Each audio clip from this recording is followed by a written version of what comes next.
YCP MLA Pinnelli రామకృష్ణారెడ్డికి AP హైకోర్టులో ఊరట లభించింది. ఈవీఎం ధ్వంసం కేసులో A1 నిందితుడిగా ఉన్న పిన్నెల్లి ఏపీ హైకోర్టులో లంచ్ మోషన్ పిటిషన్ దాఖలు చేశారు. దీనిపై సుదీర్ఘంగా విచారణ జరిపిన హైకోర్టు ధర్మాసనం కీలక ఆదేశాలు ఇచ్చింది. జూన్ 6వ తేదీ వరకు పిన్నెల్లిపై ఎలాంటి చర్యలు తీసుకోవద్దని పోలీసులను ఆదేశించింది. జూన్ 6వ తేదీ ఉదయం 10 గంటల వరకు మాత్రమే తమ ఆదేశాలు వర్తిస్తాయని స్పష్టం చేసింది. పిన్నెల్లి సహా వివిధ కేసులు ఎదుర్కొంటున్న అసెంబ్లీ అభ్యర్థుల ముందస్తు బెయిల్ పిటిషన్లపై హైకోర్టు విచారించింది. తాడిపత్రి టీడీపీ అభ్యర్థి అస్మిత్ రెడ్డికి కూడా హైకోర్టులో ఊరట లభించింది. అస్మిత్ రెడ్డిని కూడా జూన్ 6వ తేదీ వరకు అరెస్టు చేయవద్దని న్యాయస్థానం ఆదేశించింది. కాగా కోర్టు ఆదేశాల నేపథ్యంలో పిన్నెల్లి స్పందించారు. న్యాయం గెలిచిందంటూ ఫేస్బుక్ లో పేర్కొన్నారు.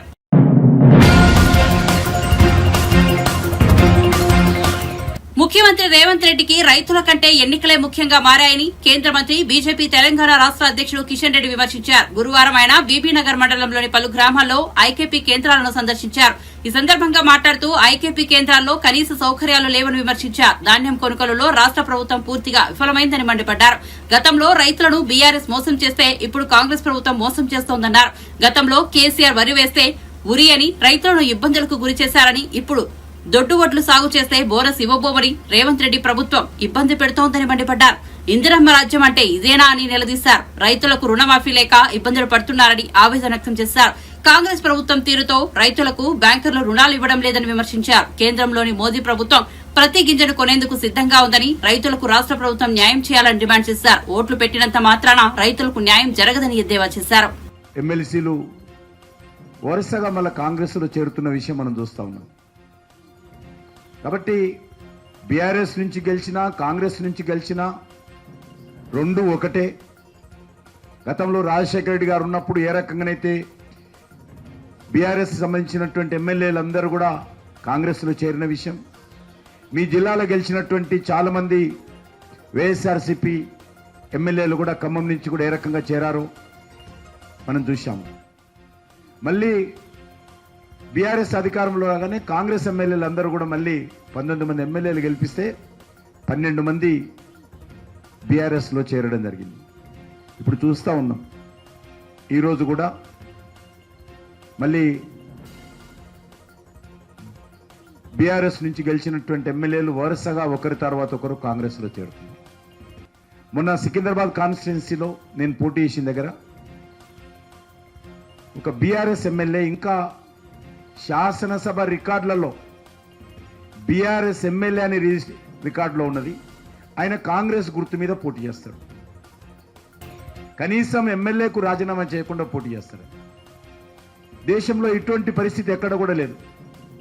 ఈ రకంగా ఈ రెండు పార్టీలు కూడా ఏ రకంగా వ్యవహరిస్తున్నారో మనం చూస్తూ ఉన్నాం. అంతెందుకు మన ఖమ్మంలో కూడా లేక వరంగల్లో టీఆర్ఎస్ అభ్యర్థిగా ప్రకటించిన తర్వాత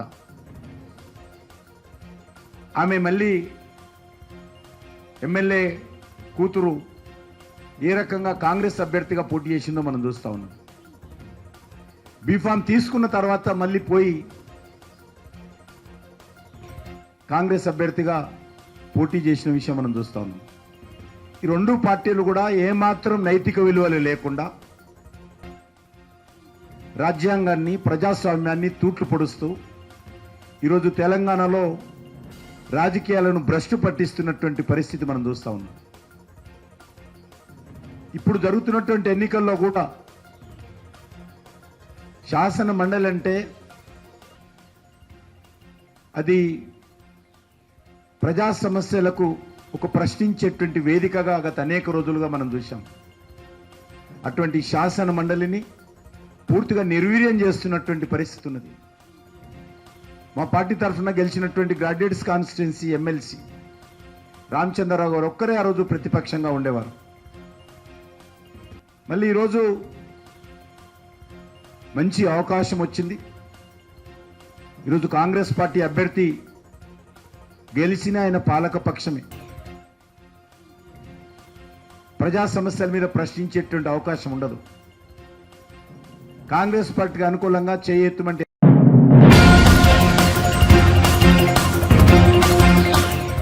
కాంగ్రెస్ కాంగ్రెస్ ప్రభుత్వంపై ఉద్దేశపూర్వకంగానే బీజేపీ బీఆర్ఎస్ చెరో వైపు నుంచి బురద చల్లే ప్రయత్నాలు చేస్తున్నాయని టీపీసీసీ వర్కింగ్ ప్రెసిడెంట్ జగ్గారెడ్డి మండిపడ్డారు. కాంగ్రెస్ ప్రభుత్వంలో ఆర్బీ యూటెక్స్ వసూలు జరుగుతోందని బీజేపీ శాసనసభాపక్ష నేత ఏలేటి మహేశ్వరరెడ్డి చేసిన ఆరోపణలను ఆయన ఖండించారు. ముఖ్యమంత్రి రేవంత్ రెడ్డి, బట్టి విక్రమార్క, ఉత్తమ్ కుమార్ రెడ్డిలు వైట్ పేపర్ లాంటి వారని, అలాంటి వైట్ పేపర్లపై మహేశ్వర్ రెడ్డి కావాలనే ఇంకు చల్లుతున్నారని ధ్వజమెత్తారు. తన గుర్తింపు కోసమే మహేశ్వర్ రెడ్డి ఇలాంటి ప్రయత్నాలు చేస్తున్నారని మండిపడ్డారు. ఒక చిన్నగా ఏదో ఒకటి చిన్నగా జరిగితే దాన్ని పెద్దగా చేయడం, ఇది ప్రతిపక్ష పార్టీల యొక్క నైజం. అయితే నైజం అంటే ఒకప్పుడు మేము కూడా ప్రతిపక్ష పార్టీలు ఉన్నోళ్ళమే. అందుకే నేను ఏమన్నా 2-3 రకాలుగా ఉంటుంది. అట్లా ఒక రకమేమో జరగలేనిది జరిగినట్టుగా చెప్పడము, ఇంకోటి ఏమో జరిగినట్టుగా ఊహించుకొని చెప్పడము, తప్పు జరిగినట్టుగా ఊహించుకొని చెప్పడము, ఇంకోటి జరిగితే జరిగిందని చెప్పడం. గతంలో మేము జరిగినయే చెప్తుంటే కాంగ్రెస్ పార్టీ. ఇప్పుడు ప్రస్తుతానికి మన BJP floor leader Maheshwar Reddy మా ఉత్తమ్ కుమార్ రెడ్డి గారి మంత్రి గారి మీద ఇప్పుడు బట్టగాల్చి కార్యక్రమం పెట్టింది. ఇప్పుడు సరే, అనుమానాలు ప్రతిపక్ష నాయకుడిగా, ఫ్లోర్ లీడర్గా, బీజేపీగా ఆయనకు అనుమానాలు రావద్దు, లేకపోతే ఆయన మాట్లాడవద్దు, లేకపోతే ఆయన బట్టగాల్చి మీద వేయొద్దు అని మేమేం అంటలేము. అది కానీ కొంత తెలంగాణ రైతులను కన్విన్స్ చేయడము, తెలంగాణ ప్రజలను కన్విన్స్ చేసే స్టేట్మెంట్లు వస్తున్నాయి. కాబట్టి కొంత పార్టీ పరంగా సరే, ఇది ప్రభుత్వము. నేను ఈరోజు ప్రెస్ మీట్లో ముఖ్యంగా రావడానికి కూడా కారణం ఏంటంటే, ఉత్తమ్ కుమార్ రెడ్డి మినిస్టర్ గారే నేను మన మహేశ్వర్ రెడ్డి ఏదైతే బట్టగాలు చేస్తున్నాడు నా మీద, మరి ఒకసారి పార్టీ పరంగా వర్కింగ్ ప్రెసిడెంట్గా నువ్వు కూడా మాట్లాడితే బాగుంటుంది అని ఉత్తమ్ కుమార్ రెడ్డి మినిస్టర్ గారు నాకు చెప్పడం జరిగింది. అందుకోసమని నేను ఈ యొక్క ప్రెస్ మీట్లో ప్రధానంగా ఇప్పుడు ఒక విషయం క్లియరు, చాలా స్పష్టంగా కాంగ్రెస్ గవర్నమెంటు అక్కడ సీఎం రేవంత్ రెడ్డి గారు కానివ్వండి, ఈ క్యాబినెట్లో ఉత్తమ్ కుమార్ రెడ్డికి శాఖపరమైన ఈ అంశాలు కానివ్వండి, ఇప్పుడు ప్రధానంగా ఏంది, ఇప్పుడు ప్రభుత్వము కాంగ్రెస్ గవర్నమెంట్ వచ్చిన కాడ నుంచి వర్షాలు పడ్డాయి, ధాన్యం తడిసింది. ఇది సహజంగా ఇమ్మీడియట్లీ ప్రభుత్వాలు స్పందిస్తే రైతులు హ్యాపీగా ఫీల్ అవుతారు. లేట్గా స్పందిస్తే కొంత రైతులు అన్హ్యాపీగా ఫీల్ అవుతారు. పంటలో కూడా పండిన ధాన్యాన్ని కూడా వంకలు పెడితే దానివల్ల కూడా రైతులు ఇబ్బంది పడతారు. కానీ ఇక్కడ కాంగ్రెస్ గవర్నమెంటు ఇప్పుడు సరే, ఇప్పుడు దీని మీద కొంత ఇప్పుడు తడిసిన ధాన్యం మీద ఇప్పుడు రంగు మారిన మొలకెత్తిన అన్ని రకాల ధాన్యాన్ని కూడా ప్రభుత్వము మద్దతు ధర ఇచ్చే కొనుగోలు చేస్తుంది. ఇది ఆల్రెడీ చాలా సందర్భాల్లో సీఎం రేవంత్ రెడ్డి, ఉత్తమ్ కుమార్ రెడ్డి గారు చెప్పడం కూడా జరిగింది. చెప్తూనే ఉన్నాడు కదా.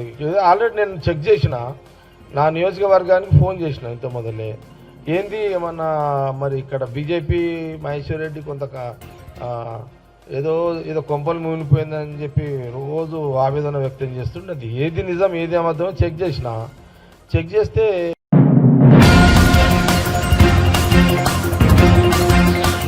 తెలంగాణలో లేని ఫ్యాక్షన్ సంస్కృతిని మంత్రి జూపల్లి కృష్ణారావు కొల్లాపూర్ ప్రాంతానికి తీసుకొచ్చారని ముఖ్యమంత్రి రేవంత్ రెడ్డి ఆయనను వెంటనే బర్తరఫ్ చేయాలని BRS working president KTR demand చేశారు. చిన్నంబావు మండలం లక్ష్మీపల్లి గ్రామంలో హత్యకు గురైన పార్టీ నాయకుడు శ్రీధర్ రెడ్డి కుటుంబాన్ని మాజీ మంత్రి శ్రీనివాస్ గౌడ్, పార్టీ నేత ఆర్ఎస్ ప్రవీణ్ కుమార్ తో కలిసి వెళ్లి ఆయన పరామర్శించారు. అనంతరం కేటీఆర్ మాట్లాడుతూ తమ పార్టీ నాయకుడి హత్యకు ప్రభుత్వం, మంత్రి జూపల్లి కృష్ణారావు బాధ్యత వహించాలన్నారు. కాంగ్రెస్ ప్రభుత్వం వచ్చాక ఇది రెండో హత్య అని ఆందోళన వ్యక్తం చేశారు. ఇది ప్రజాపాలన కాదని ప్రతీకార పాలన అని మండిపడ్డారు. అనుచరులు ఇంత దారుణాలకు తెగబడరు. ముందుగా రేవంత్ రెడ్డికి నిజంగానే చిత్తశుద్ధి ఉంటే శ్రీధర్ రెడ్డి హత్య విషయంలో ముందుగా మంత్రి గారిని బర్తరఫ్ చేసి తన చిత్తశుద్ధిని చాటుకోవాలి. నెంబర్ 1. రెండవది, మాకు ఈ రాష్ట్రంలో ముఖ్యంగా స్థానికంగా ఉండే పోలీస్ వ్యవస్థ మీద మాకు నమ్మకం లేదు. ఖచ్చితంగా అయితే ఒక స్పెషల్ ఇన్వెస్టిగేషన్ టీం వేసి ఎంక్వైరీ చేయడమా, లేదా ఒక వరుస హత్యల మీద ఒక జ్యుడిషియల్ ఎంక్వైరీకి కాల్ చేయడమా? ఈ రకంగానన్నా ప్రభుత్వం తన చిత్తశుద్ధి చాటుకోవాలి. ఒకవేళ నిజంగానే ఇందులో ప్రభుత్వ పాత్ర లేకపోతే, మంత్రి పాత్ర లేకపోతే నిష్పక్షపాతంగా విచారణ జరగడానికి సహకరించాలి. సరిగ్గా 15 రోజుల కిందట మరి మా నాయకులు వారం 10 రోజుల కిందట నిజానికి మా ఆర్ఎస్ ప్రవీణ్ కుమార్ గారు, గువ్వల బాలరాజ్ గారు, హర్షవర్ధన్ రెడ్డి గారు, మరిజనార్దన్ రెడ్డి గారు డీజీపీని కూడా కలిసినారు. కలిసి ఈ ప్రాంతంలో కొత్తగా ఒక హింసాయుతమైన సంస్కృతి కొత్తగా కనబడతా ఉన్నది. గ్రామీణ ప్రాంతాల్లో దాడులకు తెగబడుతున్నారు, చెలరేగిపోతున్నారు, పోలీసులు ప్రేక్షక పాత్ర వహిస్తున్నారు. అవసరమైతే క్యాంపులు పెట్టండి, పికెట్లు పెట్టండి. మీరు దయచేసి ఈ ప్రాంతాన్ని కల్లోలిత ప్రాంతంగా అవసరమైతే ప్రకటించి మరి ఎలాంటి కక్షలు కార్పణ్యాలు లేకుండా చూసుకోండి అని చెప్పి ఒక డీటెయిల్డ్ పిటిషన్ కూడా మేము ఇవ్వడం జరిగింది. కానీ ప్రేక్షకుల మాదిరిగా పోలీసులు ఈరోజు ఉదయం 5:30కు ఫోన్ చేస్తే 10 నిమిషాల్లో వచ్చేదానికి గంటన్నర తర్వాత వచ్చి ఈరోజు ప్రేక్షక పాత్ర పోషిస్తున్నది పోలీస్ యంత్రాంగం. ముందుగా ఇక్కడ ఎస్ఐని సస్పెండ్ చేయాలా, బాధ్యులైన పోలీస్ అధికారుల మీద కూడా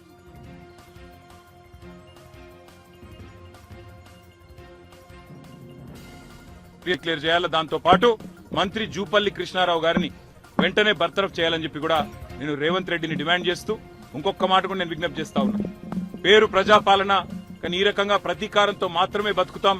ఈ రకంగా మా కార్యకర్తలను దాడుల ద్వారా, హత్యల ద్వారా వారి గొంతులు నొక్కి ఆ రకంగా నన్ను బలపడతామనుకుంటే మాత్రం ఇది ముఖ్యమంత్రి గారి మూర్ఖత్వం అవుతుంది, కాంగ్రెస్ పార్టీ పిచ్చితనం అవుతుంది. మా కార్యకర్తలు ఇవాళ వాళ్ళు కూడా రగిలిపోతా ఉన్నారు. కానీ మేము కూడా వారికి చెప్తా ఉన్నాం, ఇది పూర్తి వివరాలు తెలియనియండి ఏం జరిగిందో అని చెప్తా ఉన్నాము. ఒకవేళ మరి ఇదే దాడుల సంస్కృతి కొనసాగితే మాకు కూడా వారిని నియంత్రించే పరిస్థితి ఉండదు. ఇది మంచిది కాదు, రాష్ట్రానికి మంచిది కాదు. రాజకీయ నాయకులు, రాజకీయ పార్టీలుగా గతంలో 10 సంవత్సరాల్లో తెలంగాణలో ఎన్నడూ ఇట్లాంటి సంఘటనలు జరగలేదు. మరి ఇట్లాంటి సంఘటనలు, ఇట్లాంటి దారుణాలు, ఇట్లాంటి హత్యలు, వీటికి ప్రభుత్వం కనుక వెంటనే స్పందించి చర్యలు తీసుకోకపోతే ఎక్కడ జరిగినా ఇట్లాంటి కార్యక్రమం మేము కూడా వేల సంఖ్యలో పోతాం. అవసరమైతే మరి అక్కడి మంత్రులు గాని, అక్కడి నాయకులు గాని వారి ఇళ్లను ముట్టడించడానికి గాని అవసరమైతే ఎంత దూరమన్నా పోతాం, కార్యకర్తల్ని కాపాడుకుంటామనే మాట కూడా తెలియజేస్తూ ఇవాళ మరణించిన శ్రీధర్ రెడ్డి గారు, హత్యకు గురైన శ్రీధర్ రెడ్డి గారికి పాపం ఒక పెద్ద మనిషి, వారి తండ్రి 80 ఏళ్లు, ఆయన బాధపడుతుంటే, ఆయన ఏడుస్తుంటే చెట్టంత కొడుకు కళ్ళ ముంగట పోయి ఇవాళ ఆయన ఏడుస్తా ఉంటే ఆయనను సముదాయించలేకపోతా ఉన్నాం. ఆయన అంటున్నాడు స్పష్టంగా, నేను రాసిచ్చినా, నేను కంప్లైంట్ ఇచ్చినా దీని వెనుక జూపల్లి కృష్ణారావు ఉన్నాడని, కానీ పోలీసులు నా మీద ఒత్తిడి తెస్తా ఉన్నారు, జూపల్లి కృష్ణారావు పేరు పెట్టవద్దని ఒత్తిడి తెస్తున్నారని చెప్పి ఆ మరణించిన శ్రీధర్ రెడ్డి గారి తండ్రి గారు చెప్తా ఉన్నారు. ఇది ఏ రకమైన ప్రభుత్వమో ఆలోచన చేయాలా. రాహుల్ గాంధీ చెప్తుంటాడు ఢిల్లీలో పెద్ద పెద్ద మాటలు, మొహబ్బత్ కి దుకాన్ అని మాట్లాడతాడు. ఇదేనా నీ మొహబ్బత్?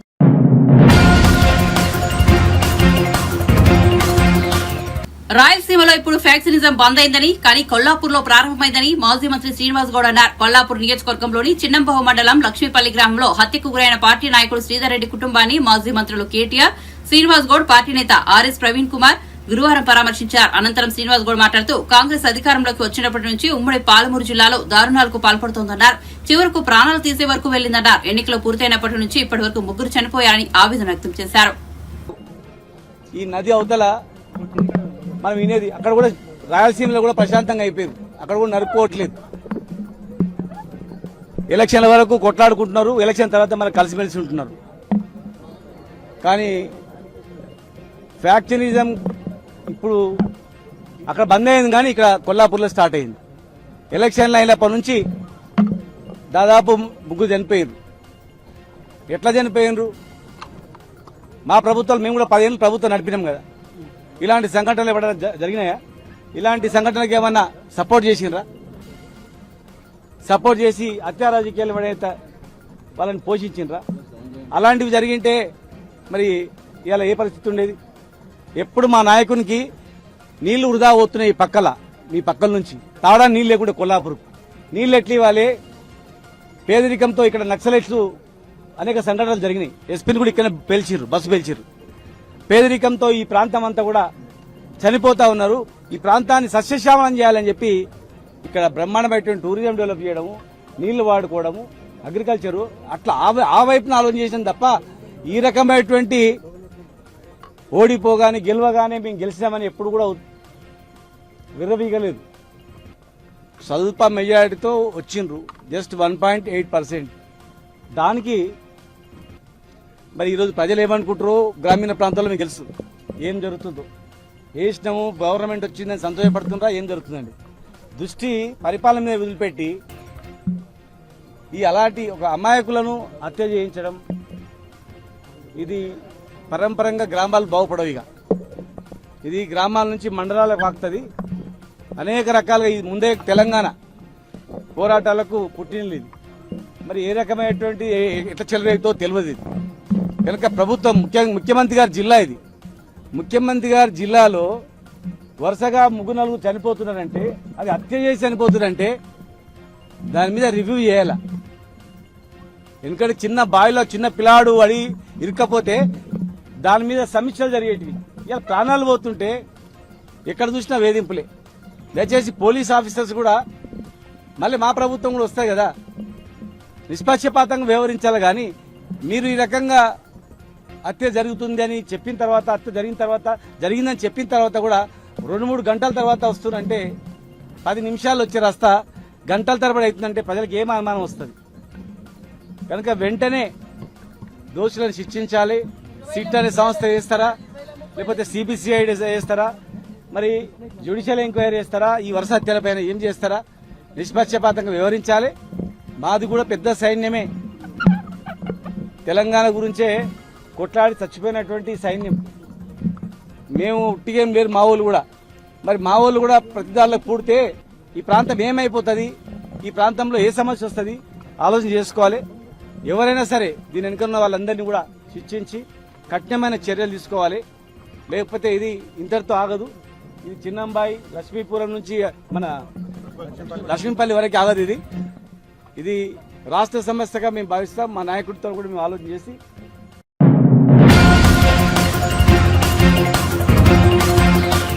తనను హత్య చేయడానికి ప్రయత్నించిన ఘటనలో సూత్రధారులు, పాత్రధారులను వదిలేసి అమాయకులపై కేసులు పెట్టి పోలీసులు కేసును నీరుగార్చేందుకు ప్రయత్నిస్తున్నారని చంద్రగిరి నియోజకవర్గ టీడీపీ అభ్యర్థి పులివర్తి నాని ఆరోపించారు. ఈ నెల 14న పద్మావతి మహిళా విశ్వవిద్యాలయంలో జరిగిన ఘటనపై ఎస్వీయు పోలీస్ స్టేషన్లో నానిని గంటకు పైగా డీఎస్పీ రవి మనోహర్ ఆచారి విచారించారు. అసలు నిందితులను వదిలేసి అమాయకులను కేసులో ఇరికించారని డీఎస్పీ దృష్టికి వెళ్లినట్లు నాని తెలిపారు. 70 మంది టీడీపీ కార్యకర్తలపై అక్రమ కేసులు పెట్టారన్నారు. తనకు, తన కుటుంబానికి పోలీసు భద్రత మరియు పెంచాల్సిన అవసరం ఉందన్నారు. రీపోలింగ్ కు వెళ్లాల్సిన అవసరం లేదని, కౌంటింగ్ సక్రమంగా నిర్వహించే బాధ్యత అధికారులు తీసుకోవాలని ఆయన కోరారు. కర్మ కర్త క్రియ చెవిరెడ్డి భాస్కర్ రెడ్డి, మోహిత్ రెడ్డి, రఘునాథ్ రెడ్డి, భాను, మిగిలిన ఎవరు మాకు చూడలా. ఎవరనేది మేము చెప్పలా. అతను వర్గం దూరం అవుతారని చెప్పి ఉద్దేశంతో అతనే కొందరు పేర్లు పంపించి అతనే చేస్తున్నాడు. కాబట్టి దీన్ని పరిశీలించండి. మొన్న పెట్టిన ప్రొడ్యూస్ చేసిన వ్యక్తుల్లో కూడా కొందరు ముద్దాయిలు అమాయకులు ఉన్నారు. వాళ్ళని కూడా పరిశీలించని కూడా చెప్పడం జరిగింది. న్యాయం చేయమని కోరటం జరిగింది. ఈ తెర వెనకున్న ముసుగు వీరుడిని బయట తీయండి అని చెప్పడం జరిగింది. మా వాళ్ళ పైన మొత్తం ఆల్మోస్ట్ 70 మంది పోయింది, 75 మంది పోయింది. ఏ కేసు? 307లు 2, 435లు, 332లు అయిపోయాయి. నా కేసులో నేను ఇచ్చిన ఫిర్యాదు ఆ రోజు చెవిరెడ్డి భాస్కర్ రెడ్డి, చెవిరెడ్డి మోహిత్ రెడ్డి, చెవిరెడ్డి రఘునాథ్ రెడ్డి, భానుప్రకాష్. నేను చూసిన వాళ్ళు పెద్ద చెప్పాను. అంటే లోపల జరిగింది కొంచెం బయట మొత్తం జరిగింది. మొత్తం పులింగ్ అడిగారు, మొత్తం నేను చెప్పాను. ఇంతవరకు వాళ్ళు ఎంక్వైరీ చేస్తాం, ఎంక్వైరీ చేసి మా ప్రకారం మేము వెళ్తా ఉన్నాం, మేము చేస్తామండి, న్యాయం చేస్తామన్నారు. మేము న్యాయం చేయండి సార్, నా వల్ల ఎటువంటి పొరపాటు జరగదు, నా వల్ల చంద్రగిరి నియోజకవర్గంలో ప్రశాంతత ఉంటుంది, గెలిచేది నేనే, ప్రభుత్వం చేతి తెలుగుదేశమే, నేను ప్రశాంతత కూడా చిన్న గలాట లేకుండా ఉంటుంది ఇంకోటి చెప్పడం జరిగింది. అంటే పోలీసులు తప్పు అనేది నేను చెప్పలేదండి. ప్రత్యర్థి ఎట్లున్నాడంటే అతని దగ్గర ఉన్నటువంటి వ్యక్తులందరూ నమ్మకుండా దూరం అయిపోయారు. ఆ దూరం అవుతున్నారు ఉద్దేశంతో వాళ్ళనే వేరే రూట్లో కొందరు ఉంటారు కదా, కింద స్థాయిలో వాళ్ళు ఉన్నారు వీళ్ళు అని చెప్పి అతనే ఇరికిస్తున్నాడు. నాకు ఒక డౌట్ అండి.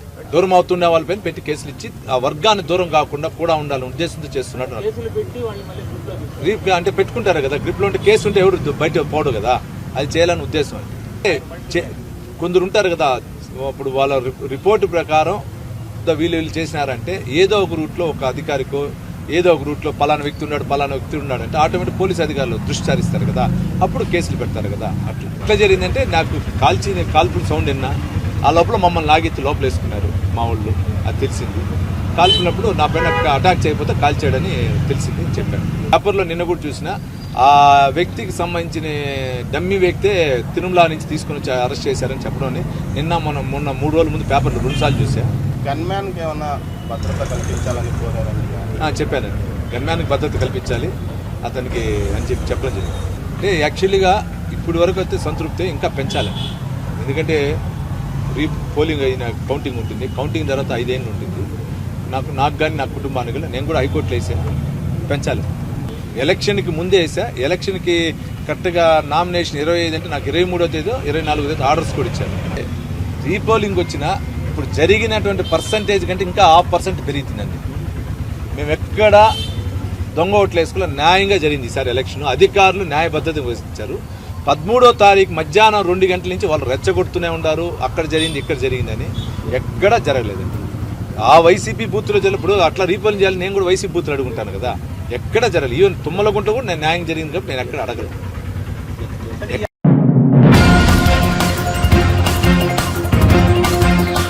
జగిత్యాల జిల్లా కొడుమ్యాల మండలం పూడూరు గ్రామంలోని వడ్ల కొనుగోలు కేంద్రాన్ని సందర్శించిన మాజీ మంత్రి ఎమ్మెల్యే హరీష్ రావు కొనుగోలు కేంద్రాల్లో తడిసిన ధాన్యాన్ని పరిశీలించారు. ఈ సందర్భంగా రైతులు మాట్లాడుతూ పంటని సన్న వడ్లకు బోనస్ ఇస్తామని చెప్పడం తమను మోసం చేయడమేనని రైతులు ఆవేదన వ్యక్తం చేశారు. తమ పక్షాన అసెంబ్లీలో ప్రభుత్వాన్ని నిలదీయాలని హరీష్ రావును కోరారు. ఆ తర్వాత హరీష్ రావు మీడియాతో మాట్లాడుతూ రైతులు పండించేది రూపాయికి 90 పైసలు దొడ్డు రకం సన్నాలకు బోనస్ ఇస్తామనడం రైతులను దగా చేయడం, రైతుల గుండెల మీద తనడం తప్ప ఇంకోటి కాదన్నారు. చెప్పేది ఏంటంటే అసలు మేము పంట పండియమది ఇంటి మందం 4 దొయ్యలు పెట్టుకుంటామంటున్నారు. కారణం ఏంది? దానికి పెట్టుబడి ఎక్కువ, రోగాలు ఎక్కువ, దిగుబడి తక్కువ. ఇలా దొడ్డు వడ్లు 4 నెలలు పండితే సన్న వడ్లు పండాలంటే 5 నెలలు అవసరం. దొడ్డు వడ్లు 30 క్వింటాలు పండితే సన్నాలు 15-20 క్వింటాలు కూడా పండని పరిస్థితి. అంటే దిగుబడి చాలా తక్కువ. నువ్వు ఇచ్చే బోనస్ పెట్టుబడికి కూడా సరిపోనటువంటి పరిస్థితి. అంటే ఒక రకంగా ప్రభుత్వం ఈరోజు 6 గ్యారెంటీల్లో భాగంగా 100 రోజుల్లో మేము వడ్లకు బోనస్ ఇస్తామని చెప్పి 7,500 రూపాయలు ప్రతి పంటకు రైతు బంధిస్తామని చెప్పి ఇవాళ మీరు రైతుల్ని మోసం చేసినారు. ఆ రోజేమో బాండ్ పేపర్ మీద రాసిచ్చింది. ఇదే భూపాలపల్లిలో బాండ్ పేపర్ మీద రాసిచ్చి 100 రోజుల్లో మీకు మేము బోనస్ ఇస్తాం, 100 రోజుల్లో మీకు రైతు భరోసా ఇస్తాం, 100 రోజుల్లో మీకు రుణమాఫీ చేస్తాం, వ్యవసాయ కూలీలకు 12,000 ఇస్తాం, కౌలు రైతులకు 15,000 ఇస్తామని చెప్పి నమ్మించి ఇవాళ మోసం చేస్తా ఉన్నారు.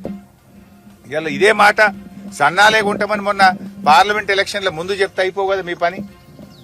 పొల్లు ఏరినట్టు వడ్లలో మిమ్మల్ని ఏర్పారేద్దురు రైతుల్ని. మీ కాంగ్రెస్ పార్టీని ఏరేద్దురు రైతులు. గా పని ఎందుకు చెప్పాలి? డబ్బలు సీల్ అయిన తర్వాత ఓట్లు డబ్బలు పడి గడ్డకు పడ్డాక సావు కబురు సల్లగా చెప్పినట్టు సన్నాలు మాత్రమే బోనస్ ఇస్తాం, దొడ్డు వడ్లకు ఇయ్యమని చెప్పి ఇవాళ మోసం చేస్తున్నది కాంగ్రెస్ పార్టీ. ఇవాళ మంత్రులు కూడా అహంకారంగా మాట్లాడుతున్నారు. అయ్యా రైతు బంధు పడలేదు అంటే ఒక మంత్రి చెప్పుతో కొడతా అంటాడు. అయ్యా వడ్లకు బోనస్ అన్నారు, ఇవాళేమో కొత్తగా సన్నాలకే అని సన్నాయి నొక్కులు నొక్కుతుందని రైతులు అంటే మొరుగుతున్నారు అని మాట్లాడుతున్నారు. ఎవరు మరుగుతారు? కుక్కలు మరుగుతాయి. అంటే నువ్వు రైతుల్ని కుక్కలతో పోలుస్తున్నావా? రైతుల్ని అవమానపరుస్తున్నావా? రా వచ్చి చూడు. ఇలా కమలాపూర్ రైతులు ఏమంటున్నారో విను, పొద్దుగాల పూడూరు రైతులు ఏమంటున్నారో విను. అన్ని వడ్లకు బోనస్ ఇస్తామని చెప్పిండ్రు, బాండ్ పేపర్ మీద రాసిచ్చిండ్రు, మా మొబైల్ ఫోన్లకు మీరు వాట్సాప్లలో పంపిండ్రు. ఇక మా కాంగ్రెస్ రాగానే బోనస్ ఇస్తామని చెప్పిండ్రు. ఇప్పుడు ఎందుకు ఇయ్యరు అంటున్నారు. ఇవాళ పొద్దున నేను జగిత్యాల జిల్లాకు పోతే అక్కడ లెక్క తీస్తే ఏమెళ్ళింది? 3 లక్షల ఎకరాల్లో దొడ్డు రకం వడ్లు పండినాయి, 675 ఎకరాలే సన్న రకం పండింది. అంటే రూపాయికి 99 పైసలు దొడ్డు వడ్లే పండుతాయి, పైస మందమే సన్న రకాలు పండుతాయి. అంటే నువ్వు 99% మందికి ఎగబెడతా, పైస మంది వాళ్ళకు ఇస్తా అని చెప్పి ఇవాళ మోసం చేస్తున్నావు. అంటే రూపాయికి 99 పైసల మందికి ఎగబెడతావు, 1 పైస వాళ్ళకి ఇచ్చి నేను వడ్లకు బోనస్ ఇచ్చిన మోసం చేస్తా అంటే రైతులు ఊరుకునే పరిస్థితి లేదు. రాబోయే అసెంబ్లీ సమావేశాల్లో ఈ ప్రభుత్వం మీద ఒత్తిడి తెస్తాం, అసెంబ్లీని స్తంభింపజేస్తాం, రైతుల కోసం తెగేదాకా ఎంత దూరమైనా కొట్లాడతాం. సమస్యే లేదు. అన్ని రకాల వడ్లకు బోనస్ ఇయ్యాల్సిందే.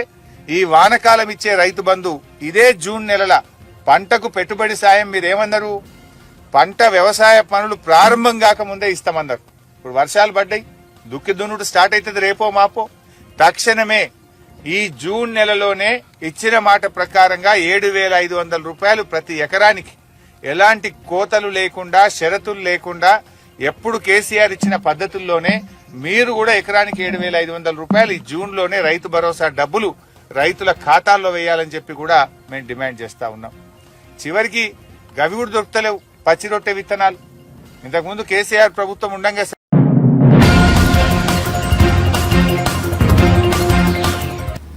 తెలంగాణ రాష్ట్రం ఏర్పడిన తర్వాత కేసీఆర్ కుటుంబం మొత్తం వెళ్లి సోనియా గాంధీ కాళ్లు మొక్కిందని, ఇప్పుడు ఆమె దశాబ్ది ఉత్సవాలకు ఆహ్వానిస్తే తప్పేమిటని పరిగి ఎమ్మెల్యే రామ్మోహన్ రెడ్డి ప్రశ్నించారు. సోనియా గాంధీని ఏ హోదాలో దశాబ్ది ఉత్సవాలకు ఆహ్వానిస్తున్నారని హరీష్ రావు ప్రశ్నించారు. దీంతో ఆయనపై రామ్మోహన్ రెడ్డి తీవ్రస్థాయిలో మండిపడ్డారు. సోనియా దయ వల్లే తెలంగాణ ఏర్పడిందన్నారు. యువకుల ఆత్మహత్యలు చూసి బీడువారిన ప్రాంతానికి నీళ్లు ఇవ్వాలని, నిధులతో తెలంగాణ సస్యశ్యామలంగా ఉండాలని ప్రత్యేక రాష్ట్రం ఇచ్చినట్లు తెలిపారు. తెలంగాణ ప్రజల బాధలను చూడలేక కాంగ్రెస్ రాష్ట్రాన్ని ఇస్తే కేసీఆర్ మాత్రం జీతాలు ఇవ్వలేని పరిస్థితికి తీసుకొచ్చారని మండిపడ్డారు. సోనియా గాంధీ గారి దగ్గరికి నివాసానికి వెళ్లి కాళ్లు మొక్కొచ్చినటువంటి హరీష్ రావు, నువ్వు మా ముఖ్యమంత్రిని ఏ విధంగా ప్రశ్నిస్తున్నావు? ఏ హోదాలో సోనియా గాంధీ గారిని దశాబ్ది ఉత్సవాలకు పిలుస్తారని చెప్పి మాట్లాడుతున్నావు? ఇది తెలంగాణ సమాజం అంతా కూడా ఈరోజు బాధపడుతుంది. నీ యొక్క మాటలకు, నీ యొక్క వ్యవహారం చూసి తెలంగాణ సమాజం ఈరోజు ఎంత బాధపడుతుందంటే సిగ్గుతో తల ఉంచుకోవాలి. హరీష్ రావు, నువ్వు చేసిన పని ఏంది? తెలంగాణ రాష్ట్రం గురించి ఒక దేవత అయినటువంటి సోనియా గాంధీ గారి గురించి ఏ విధంగా మీరు ఆహ్వానిస్తారని చెప్పి మాట్లాడుతున్నావు. ఇది చాలా దారుణం. ఎందుకంటే సోనియా గాంధీ గారు లేనిదే తెలంగాణ రాష్ట్రం రాలేదు. ఈ తెలంగాణ రాష్ట్రంలో విద్యార్థుల యొక్క ఆత్మ బలిదానాలు జరగొద్దని, తెలంగాణ ప్రాంతానికి బీడుబారిన భూములకు నీళ్లు రావాలని, నిధులు రావాలని ఒక ఎస్సీ ఎస్టీ సప్లాన్ తీసుకొచ్చినాం. గతం లోపల పేద వర్గాల వాళ్ళు అభివృద్ధి చెందాలని, మైనార్టీలు అభివృద్ధి చెందాలని ఒక 4% రిజర్వేషన్ తీసుకొచ్చినాం. ఈ విధంగా నిధులు తీసుకురావాలని, నిరుద్యోగ యువకులకు తద్వారా ఉద్యోగాలు ఇవ్వాలని సోనియా గాంధీ గారు నీళ్లు, నిధులు, నియామకాలు తెలంగాణ రాష్ట్రంలో రావాలని 16,000 కోట్ల రూపాయల సర్ప్లస్ బడ్జెట్ తో కూడినటువంటి కొత్త తెలంగాణ, వైబ్రెంట్ తెలంగాణ రాష్ట్రాన్ని ఇస్తే నువ్వు ఈరోజు సోనియా గాంధీ గారిని ప్రశ్నించే స్థాయి లోపల ఉన్నావంటే చాలా బాధాకరం. అసలు మీరు చేసిన పనేంది? ఈరోజు 6-7 లక్షల కోట్ల రూపాయల అప్పులు చేసి రాష్ట్రాన్ని అధోగతి పండించి జీతాలు కూడా సకాలంలో ఇవ్వలేక 15 తారీఖు 20 తారీఖు మీరు జీతాలు ఇస్తుంటే మా ముఖ్యమంత్రి రేవంత్ రెడ్డి గారు ఫస్ట్ రోజే జీతాలు ఇచ్చే ప్రక్రియను ప్రారంభిస్తే మీరు ఈ విధంగా తెలంగాణ ద్రోహులను తీసుకొచ్చి మంత్రివర్గంలో కూర్చోబెట్టుకున్నారు. ఇతర పార్టీల నుంచి గెలిచిన ఎమ్మెల్యేలని మీ యొక్క మొట్టమొదటి ప్రభుత్వంలోనే ప్రమాణ స్వీకారం చేయించినటువంటి ఘన చరిత్ర మీది. అలాంటి చిన్న సాయం చేసినా సరే తెలంగాణ వాళ్ళు ఒక పూట అన్నం తింటే కూడా యాద్ చేసుకుంటాం. పలానా వాళ్ళు ఇంటికి పోయినాము, ఆకలి అయింది, టైంకి అన్నం పెట్టిరని యాద్ చేసుకుంటాం. అది మన తెలంగాణ సంస్కృతి.